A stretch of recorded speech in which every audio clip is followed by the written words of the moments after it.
सप्तम प्रतिमा के व्रत भगवान से प्राप्त कर लिए कि आज से मैं शुद्ध भोजन करूंगी, सप्तम प्रतिमा के व्रतों का पालन करूंगी।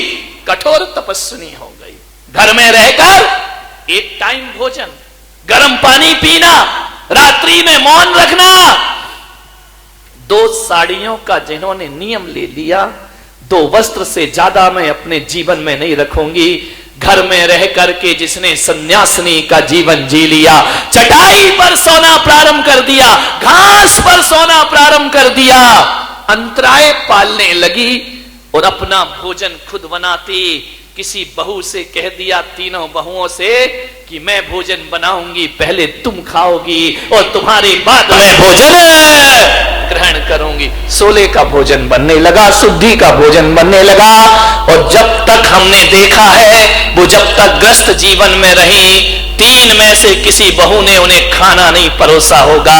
जब भी भोजन बनता था, अपने हाथ से वह बहुओं से कहती थी कि तुम भी पराए घर की बेटियों हो, आओ मां का फर्ज है पहले तुम्हें भोजन कराओ। पूरा घर भोजन करता था, उसके बाद पूर्णिमा देवी अपना भोजन ग्रहण किया करती थी। ऐसे परिवार संभाले जाते हैं, ध्यान रखना। कोई भी काम होता था, बहुओं को आगे कर देती थी, खुद पीछे हो जाया करती थी। अपना जीवन जिन्होंने बहुओं को महान बनाने में लगा दिया। जब हम लोगों का जन्म हुआ तो एक ही चीज कहा करती थी, बेटे संसार में नहीं फंसना है, अपने को आत्म कल्याण के मार्ग पे चलना है, जीवन उसी का। मैं उस समय छोटा था, मेरे से बड़े भाई जो आज आचार्य जयसागर के रूप में जाने जाते हैं, वह भी मुनि है, वह भी सन्यासी है। हम दोनों छोटे थे, मंदिर भेजती थी। मंदिर कितना दूर था, यहां से मान लो सामने का गेट, घर से ही भगवान दिख जाया करते थे। घर के सामने ही मंदिर बनाया था और मंदिर के ठीक सामने इनकी बैठक हुआ करती थी।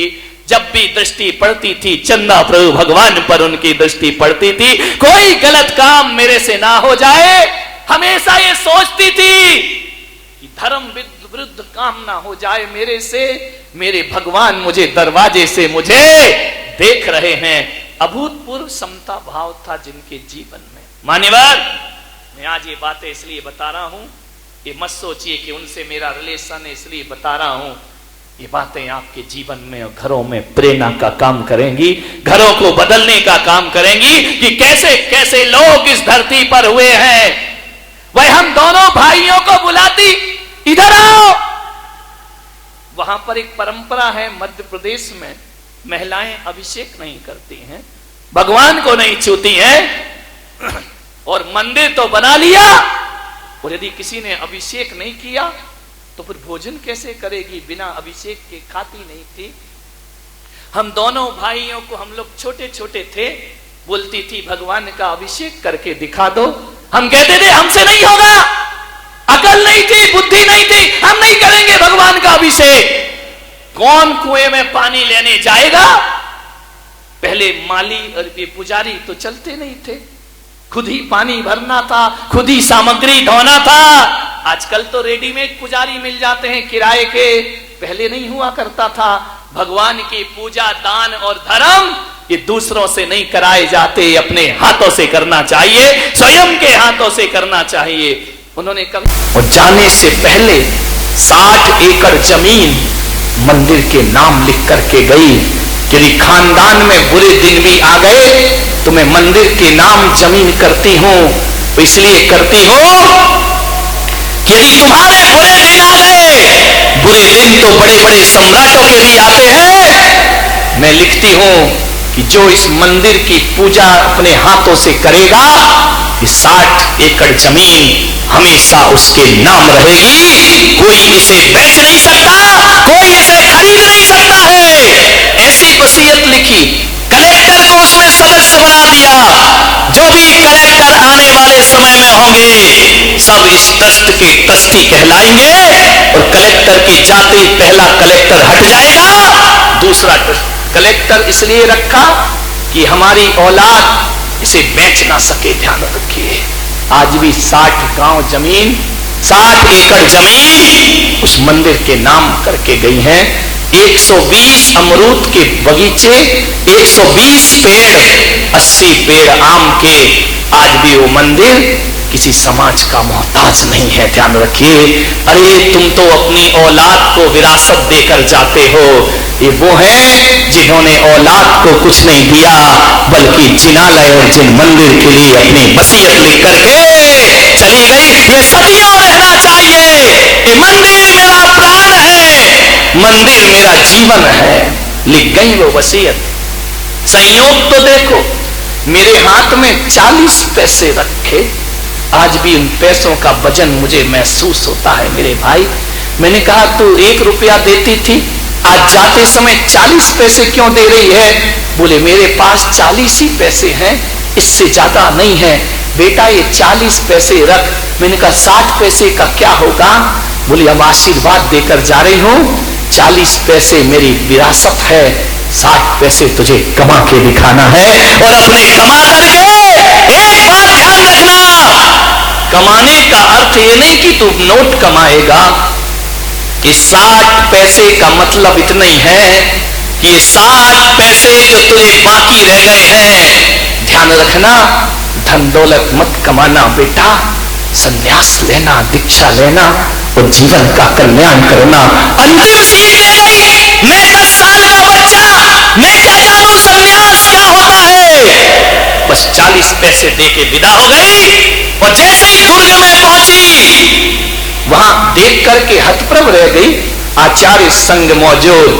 ध्यान रखना, इस देश का यदि आचार्य शांति सागर के बाद कोई कठोर तपस्वी संत इस धरती पर हुआ है तो आचार्य सन्मति सागर जी महाराज हुए हैं। उन जैसी तपस्या, उन जैसा त्याग। आप सोचिए, 1 लीटर मट्ठे में जो जिंदगी गुजार देता हो, जिसने कभी नमक नहीं खाया, जिसने कभी मीठा नहीं खाया, फलों का त्याग कर दिया। और ध्यान रखना, कभी 8 दिन में आहार लेते, कभी 10 दिन में आहार लेते। ऐसी मासोपवासी तपस्या करने वाला कोई संत इस धरती पर हुआ तो आचार्य सन्मति सागर जी महाराज हुए, जिन्होंने कभी अपने जीवन में, ध्यान रखना, जिस दिन से दीक्षा ली कभी थूका नहीं उन्होंने। ध्यान रखना, थूकने को पाप समझा करते थे, कैसे भी कष्ट आ जाए, कभी मुंह से नहीं थूका उन्होंने। कितनी भी बीमारियां हो जाए, दवाएं नहीं ली उन्होंने। ध्यान रखना, ऐसा कठोर तपस्वी संत 1-1 महीने के उपवास करने वाले, निर्जल उपवास करने के बाद भी 3-3 घंटे की सामायिक खड़े होकर के करना, ये तपस्वी सम्राट का जीवन था। ध्यान रखिए, ऐसा महान जीवन। आप लोगों ने तो दर्शन किए होंगे उनके, कठोर साधना जिनकी। मान्यवर सूख के हड्डी का कंकाल हो गए थे अंत समय में, हाथ खराब हो गया, गिर पड़े, प्लास्टर नहीं बंधवाया, इलाज नहीं कराया, ऐसे ही हाथ लेकर के घूमते रहे। ऐसा कठोर तपस्वी, ऐसी साधना जो मुश्किल से 3 घंटे सोते होंगे, अल्प विश्राम लेते होंगे, रात तपस्या, दिन तपस्या, एक तपस्या की मूरत को इस धरती पर हुआ। आचार्य सन्मति सागर जी महाराज इस धरती पर हुए। 1 लीटर छाछ में अंत समय गुजारा उन्होंने, और उसके बाद भी 30-30 किलोमीटर पैदल चलने की ताकत रखने वाले वह संत थे। गर्मी हो, सर्दी हो, बिहार हो, उपवास उनके कभी नहीं रुके। दुर्ग में उन्होंने संकल्प लिया कि मैं आहार पर तब उठूंगा जब कोई मुझसे दीक्षा लेगा। ऐसा कठोर संकल्प। अरे रात्रि भोजन हो तो लोग त्याग दें, प्रतिमा लेना हो तो लोग ले लें, दीक्षा लेना तो आहार लूंगा, वरना आहार पर नहीं उठूंगा। चतुर्मास में संकल्प लिया। पर्युषण पर्व चल रहे थे, 10 दिन तक महाराज के आहार नहीं हुए। पूरे समाज ने चिंता का विषय बन गया कि 10 दिन से साधु भूखा है। महाराज ये आंकड़ी बदलो, ऐसी प्रतिज्ञा मत करो, इसे छोड़ दीजिए महाराज, कौन दीक्षा लेगा। दीक्षा कोई बच्चों का खेल है क्या कि आज दे दी, आहार दे दिया, दीक्षा हो गई, फिर दीक्षा छोड़ दी, पूरी जिंदगी दांव पे लगा। ऐसे ही संकल्प होते थे महाराज के। समाज की चिंता हो गई कि आहार के, महाराज ने कहा नहीं होंगे तो नहीं होंगे, कोई दीक्षा नहीं लेगा तो समाधि ले लूंगा, लेकिन आहार नहीं लूंगा। हतप्रभ रह गई समाज, क्या करे। पंच मीटिंग करते, क्या व्यवस्था की जाए इसकी, किसे दीक्षा दिलाए। और उस समय तो कोई इतनी दीक्षा लेता भी नहीं था। कोई ध्यान रखना, जब पुण्य का उदय होता है ना, तो जंगल में देवता भी आहार दे दिया करते हैं। संत को ध्यान रखिए, 10 दिन तक आहार नहीं हुआ,